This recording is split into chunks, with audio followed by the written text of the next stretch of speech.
Hey, let's look at another clip now. Let's see what this one is here.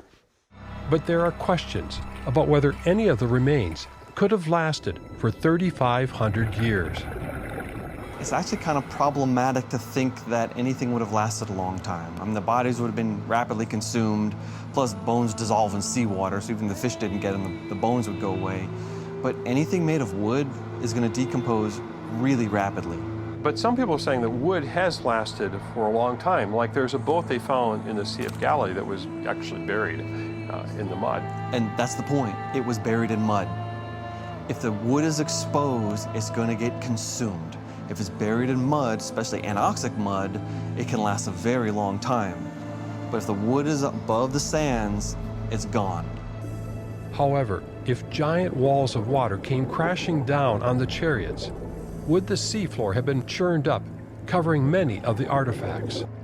Moeller suggests that the wood from the wheels disintegrated and that the coral took its shape, perhaps leaving traces of metal where it reinforced parts of the wheel.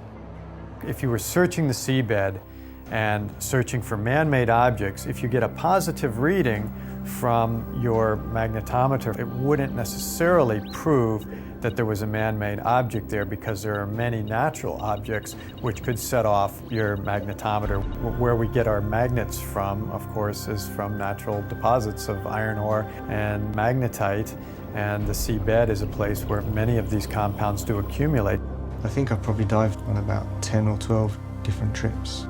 I understand that within coral there are traces of metal, but you can set the frequency of a metal detector so that it doesn't pick up traces of those minerals. Yeah, What's really minerals. There might be is the pattern uranium found inside corals. We've come across interesting shaped corals, and you run a metal detector around it, things don't quite add up, you'll move on, and you'll find a full circle, perfect dimensions, symmetrical. Then you'll run a metal detector across it and you'll find metal readings in just the right places, where the hub is, where the spokes would be. Too much of a coincidence for me anyway.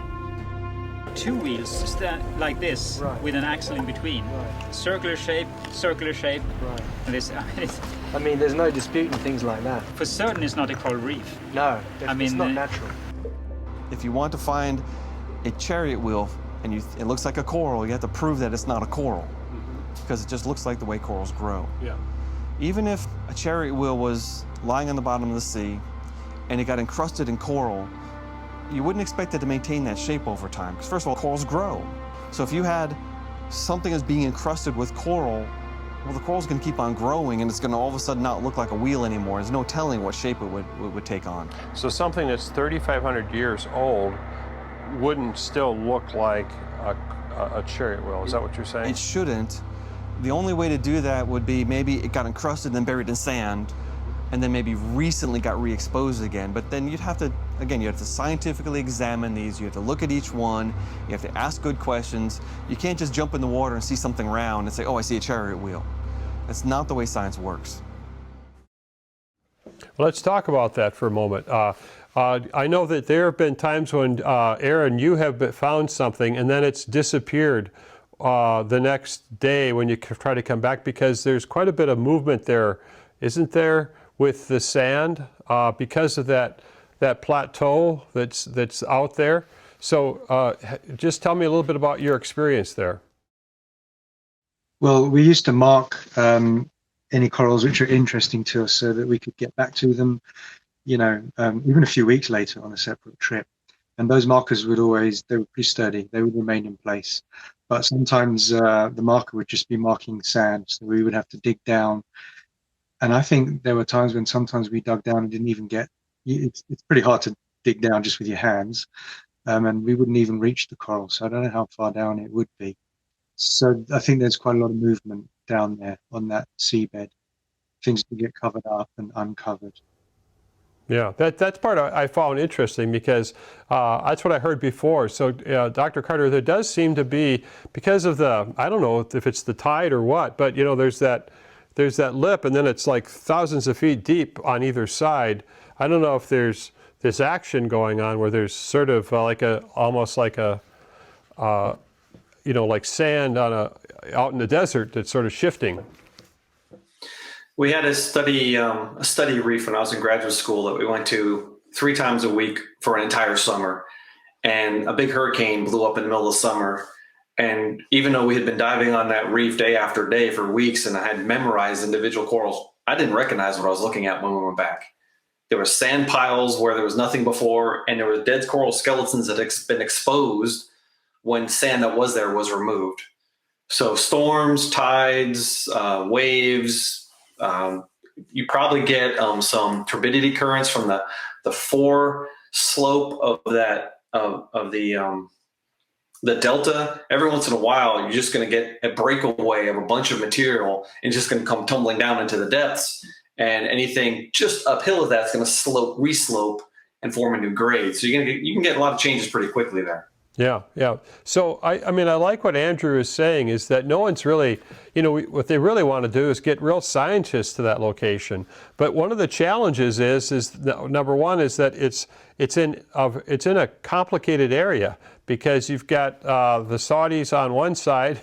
It's an international area for Israel and Jordan, and you've got the Egyptians. It's not an easy political area to be diving in. You can only take the boat out.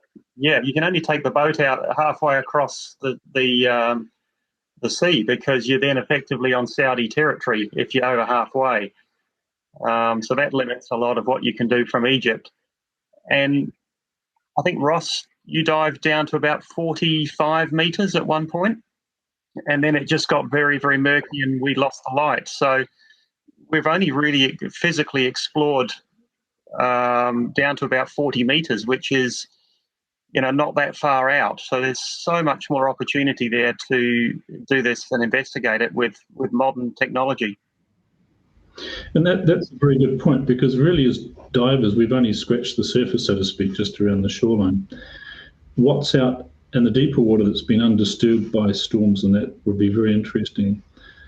And just like to make a couple of points about in the video, they talked about the minerals, that metal detectors might be picking up minerals. What you're looking at is basically a sand delta. That delta is built up by sand coming out of the wadi. It's very sorted, if you want to call it that, sifted. We're not looking at a mountain, where you go mining for minerals.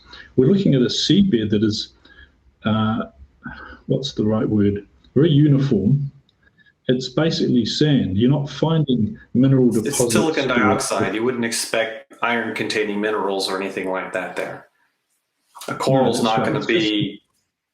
I don't think natural coral is going to register on a metal detector. I mean, I have some skeletons right behind me on my shelf here, both fossil and modern corals, and there's not really metal content in there. No, and the point I was making is in the sand you won't find metal content naturally because it's washed out filtered sand, and there aren't any metal deposits or lodes or whatever you call out there. The other point I'd to make is that the coral is very old, and you on the video you made a point about coral would grow and get bigger and bigger and bigger. But here's the thought too, a lot of the coral there is dead coral. You know that the wadi has flash floods periodic. When you get a large downpour on the Sinai Peninsula, you get a flash flood coming out. And I believe fresh water would kill the coral. So what I'm picturing has happened here is after the Exodus, coral grew until the first flash flood came and probably killed the coral. And so you haven't got necessarily massive coral growth on some of these. Some of them, it hasn't grown much at all, and it's basically dead coral. And so the shape has been preserved in situations, some cases. Other cases, yes, it has grown. It's hard to identify anything. But other cases, the shape is apparent. So, and I'd say it's not simply finding shapes in coral is what points to this area. It's the whole Exodus route, plus the fact that there's metal inside this, in the right shape in these corals. These are all points that add up to this being the right location.